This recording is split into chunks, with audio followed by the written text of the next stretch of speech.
Apakah perempuan yang berzina harus menikah dengan laki-laki yang menzinahinya?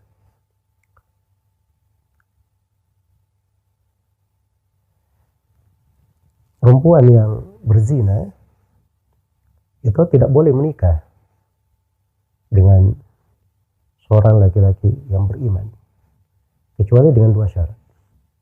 Syarat yang pertama, dia sudah bertobat dari perbuatan zina.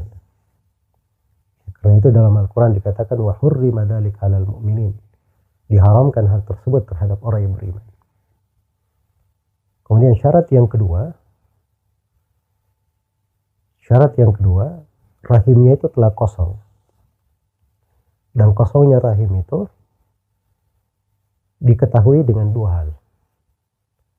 Atau dengan kosongnya rahim dengan dua hal. Hal yang pertama, kalau tampak tanda kehamilan, maka ditunggu sampai dia melahirkan. Begitu dia melahirkan, rahimnya kosong namanya.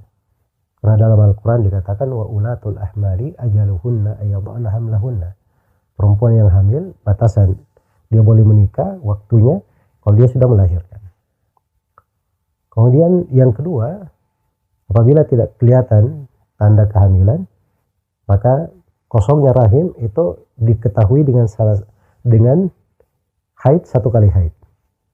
Apabila dia sudah istibra, haid satu kali haid, maka itu sudah kosong rahimnya. Ya, kalau sudah terjadi dua hal ini, sudah melahirkan atau sudah kosong rahim dengan satu kali haid, kemudian dia sudah bertobat, itu baru boleh menikah. Terkait yang menikahinya, dia boleh menikah dengan laki-laki yang berzina bersamanya, atau kalau dia juga sudah bertobat, sama-sama bertobat, atau dia boleh menikah dengan orang lain. Cuman masalahnya kalau dia menikah dengan orang lain, ini masalah pernah berhubungan dengan orang lain, itu masuk di pembahasan aib pada saat nikah. Iya. Jadi tidak perlu dia cerita kepada orang, saya pernah berzina dan seterusnya. Itu tidak perlu dia ceritakan, bahkan haram untuk dia ceritakan. Sebab itu aib namanya. Dosa yang dia sudah bertobat darinya, kewajibannya adalah dia menutupinya. Sepanjang Allah menutupinya, jangan dia singkap. Tirai ya Allah, tutup untuk dirinya. Iya. Dan dia katakan bahwa saya ada aib, ya, di dalam hal ini terkait dengan keperawanan.